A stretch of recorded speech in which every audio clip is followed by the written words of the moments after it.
जय श्री कृष्णा। कार्तिक मास महात्म्य का 20वां अध्याय श्रवण करते हैं। माँ शारदा की प्रेरणा स्वयं सहाय।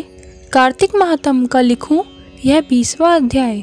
अब राजा पृथु ने पूछा, हे देवर्षि नारद, इसके बाद युद्ध में क्या हुआ तथा वह दैत्य जलंधर किस प्रकार मारा गया? कृपया मुझे वह कथा सुनाइए। नारद जी बोले, जब गिरिजा वहाँ से अदृश्य हो गई और गंधर्वी माया भी विलीन हो गई, तब भगवान वृषभध्वज चैतन्य हो गए। उन्होंने लौकिकता व्यक्त करते हुए बड़ा क्रोध किया और विस्मित मना जलंधर से युद्ध करने लगे। जलंधर शंकर के बाणों को काटने लगा, परंतु जब काट न सका तब उसने उन्हें मोहित करने के लिए माया की पार्वती का निर्माण कर अपने रथ पर बांध लिया। तब अपनी प्रिय पार्वती को इस प्रकार कष्ट में पड़ा देख लौकिक लीला दिखाते हुए शंकर जी व्याकुल हो गए। शंकर जी ने भयंकर रौद्र रूप धारण कर लिया।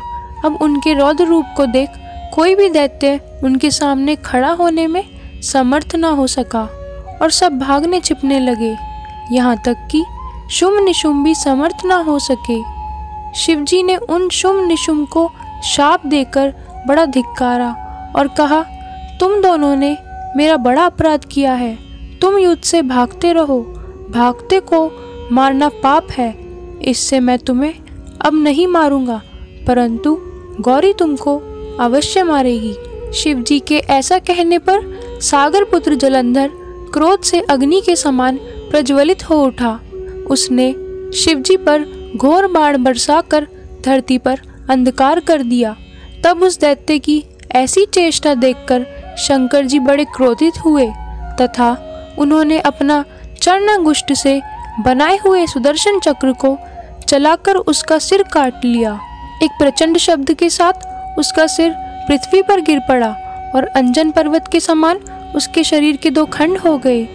उसके रुधिर से संग्राम भूमि व्याप्त हो गई। शिवाज्ञा से उसका रक्त और मांस महारौरव में जाकर रक्त का कुंड हो गया तथा उसके शरीर का तेज निकलकर शंकर जी में वैसे ही प्रवेश कर गया जैसे विंदा का तेज गौरी के शरीर में प्रविष्ट हुआ था।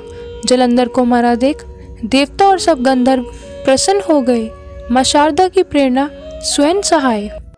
और इस प्रकार कार्तिक मास महात्म्य का 20वां अध्याय पूर्ण हुआ। जय श्री कृष्णा।